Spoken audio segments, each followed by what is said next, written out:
Adopted. Next item on the agenda will be the quarterly report. Principal Chief James Floyd. Thank you, Mr. Speaker. And, Chief, would you like to come here? You can come to this podium. sure. All right, thank you.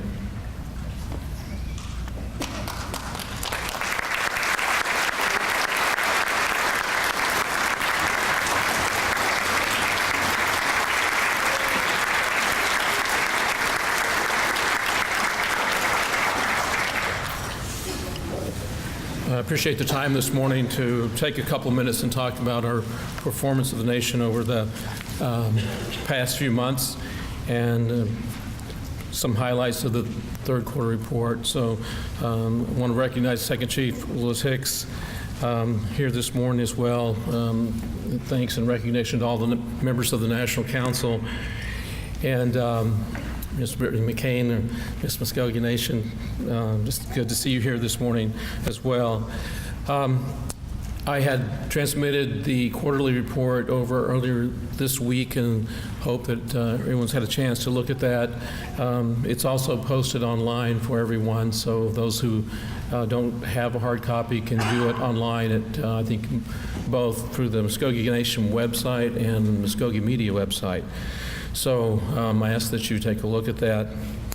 The things I'd like to talk about this morning, just very briefly, some of the highlights of the report. The Department of the Treasury, the nation's total employees from the previous quarter to this quarter increased from 1,224 to 1,644. This includes 564 temporary employees of the Summer Youth Program. The total payroll cost for the quarter was $8,720,085. This is $2,459,481 less from the first quarter this year. And the decrease is mainly due to transition to as we continue to integrate the pay scales and make the changes that classification of salaries. So I want to make note of that. In the Department of the Administration, we completed the Fountainhead Project Fee to Trust application. I was notified this week that it is in Washington, D.C. with the Department of the Interior. We expect approval of that by the end of this calendar year, and that land to be placed in trust, approximately 38.5 acres. They developed and redesigned the new website, which is mcn-nsn.gov. That was launched this third quarter, and the first weekend of the launch, it had 87,000 hits on the website, so it is being used, and I appreciate everyone who does go to that website. It's constantly being updated, and a lot of new information about the nation, directory, even GPS coordinates of office buildings, lots of good information there. So, I ask that if you have a computer that you go to that website and use that.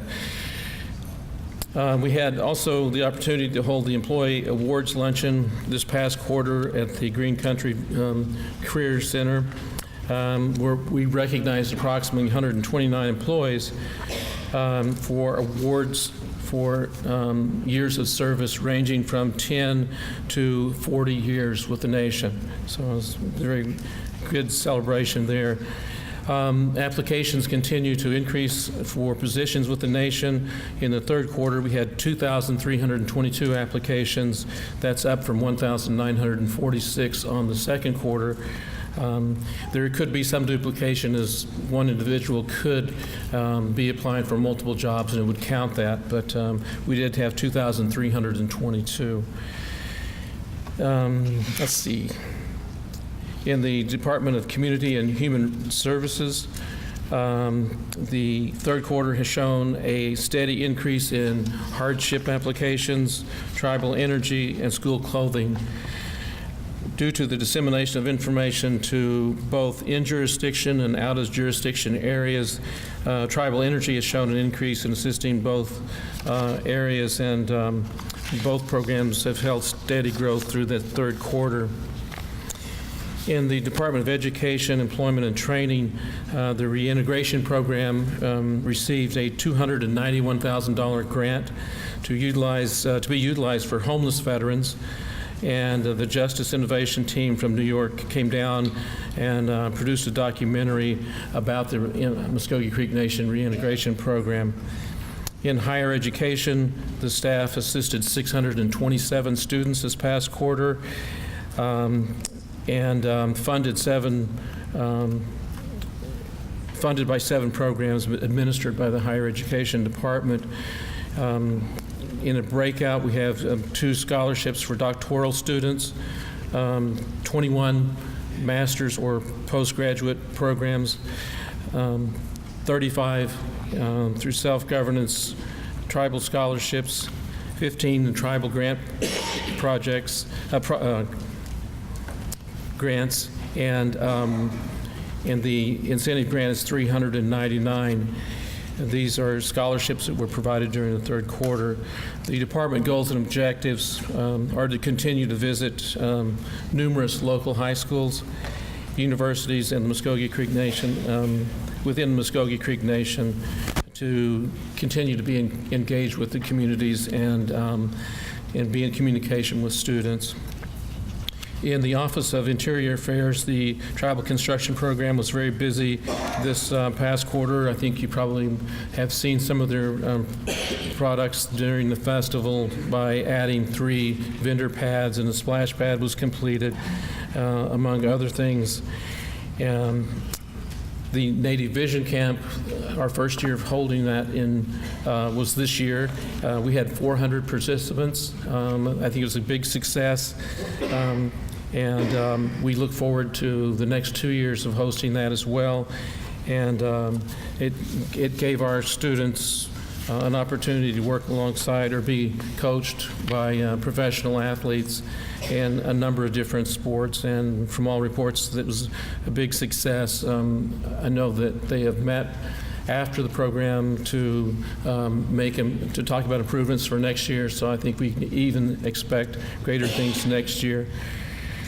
In the agribusiness, the Dustin Farm has a mature herd of 314 cows and breeding heifers, 312 bulls, and 314 calves. So we have a total of 514 head of livestock on the farm this quarter.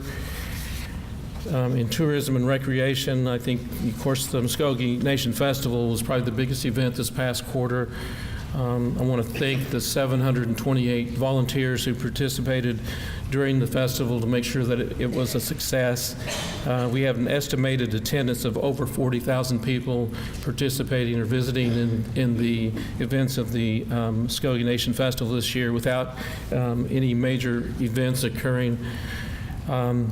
I'd also like to, this time, just take a second to introduce Mr. David Turner, who's the new Tourism and Recreation Director. Mr. Turner, if you would stand, please.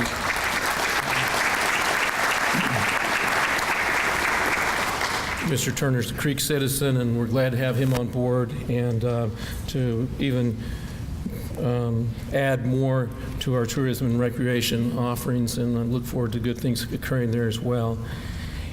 In the independent agencies, the Citizenship Board reports they had provided services to 11,800 citizens this past quarter, which included 1,720 citizenship card replacements, 672 certificates of degree of Indian blood or CDIB cards,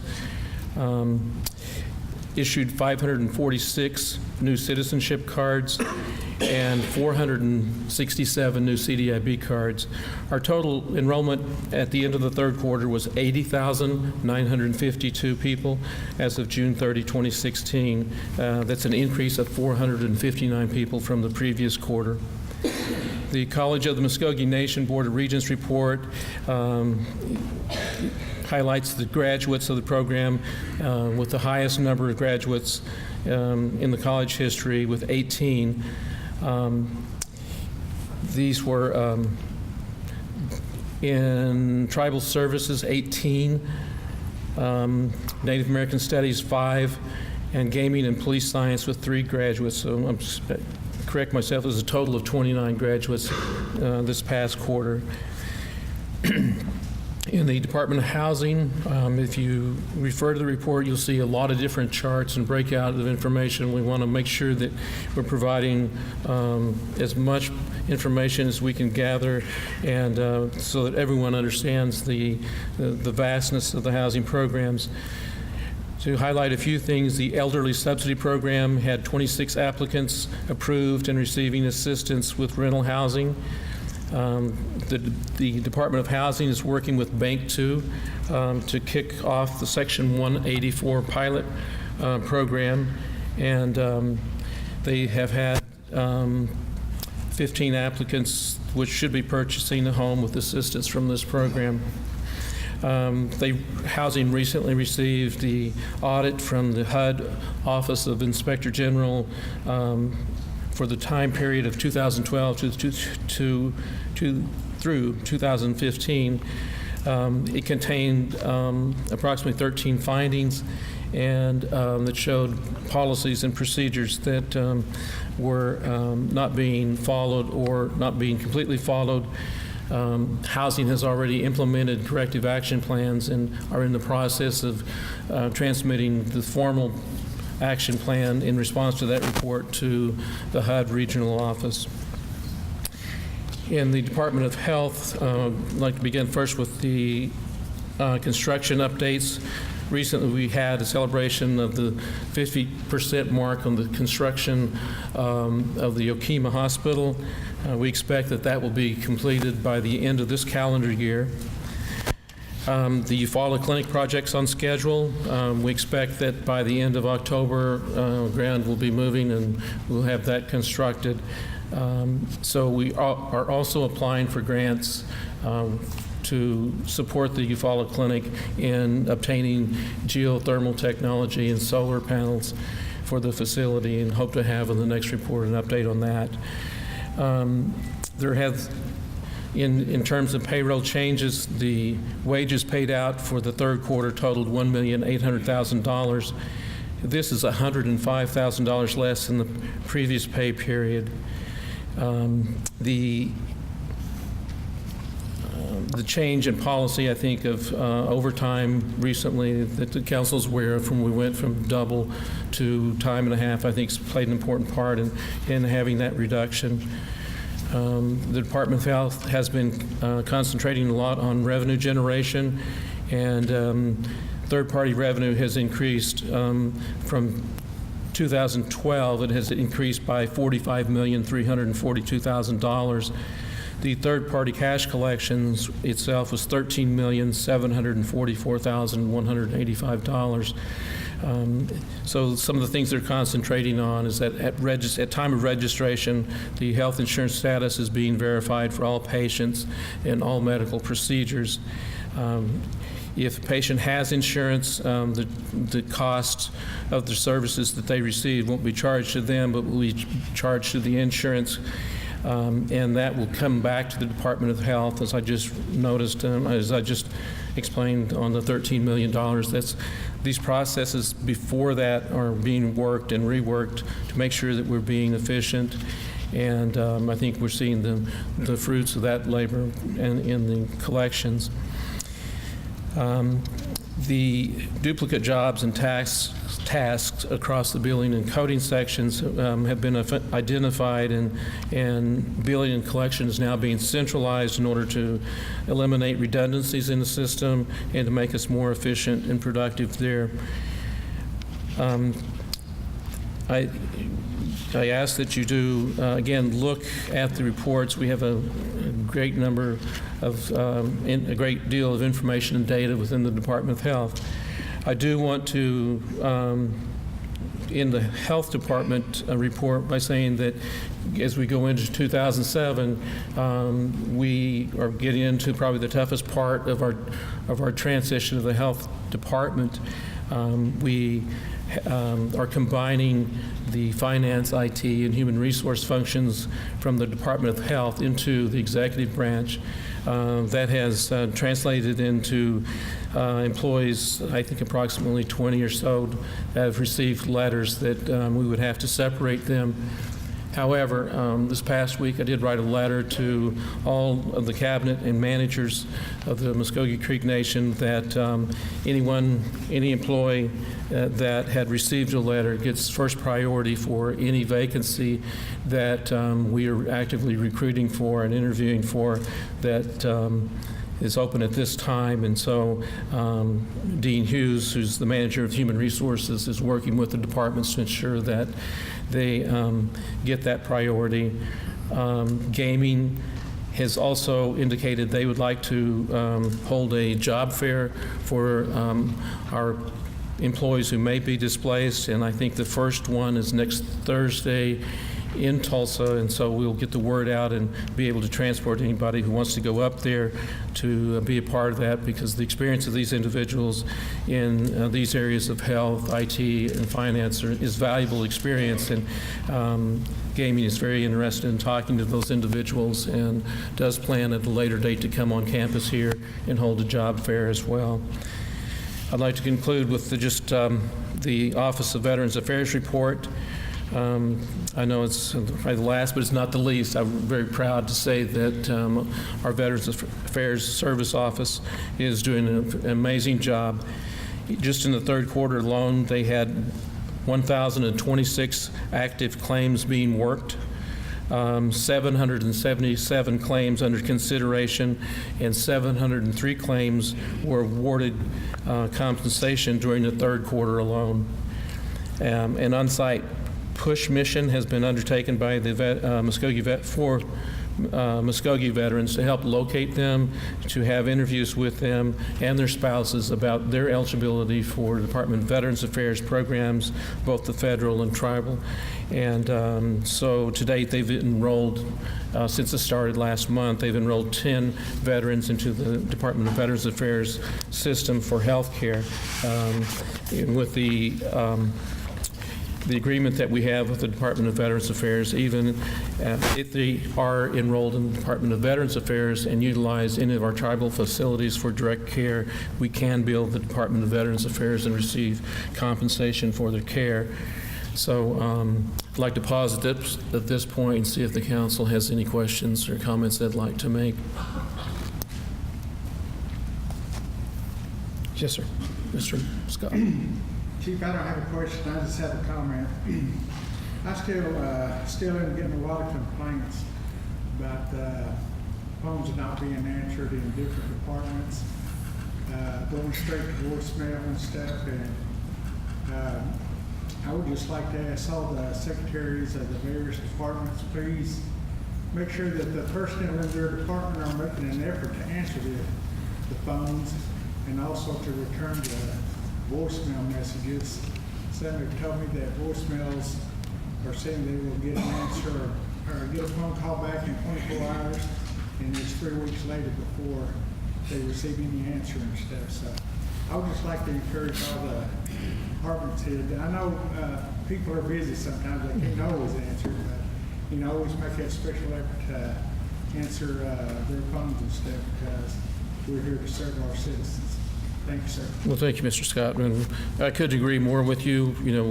That's our job. That's our obligation to work with our citizens. And I know we have our cabinet and managers here today, and I'd just like to reinforce that as well. Please answer your phones and speak to our citizens, or if you are unable to and have a message, please return it as soon as possible, because we know these are vital services that our citizens need. And I appreciate you raising that.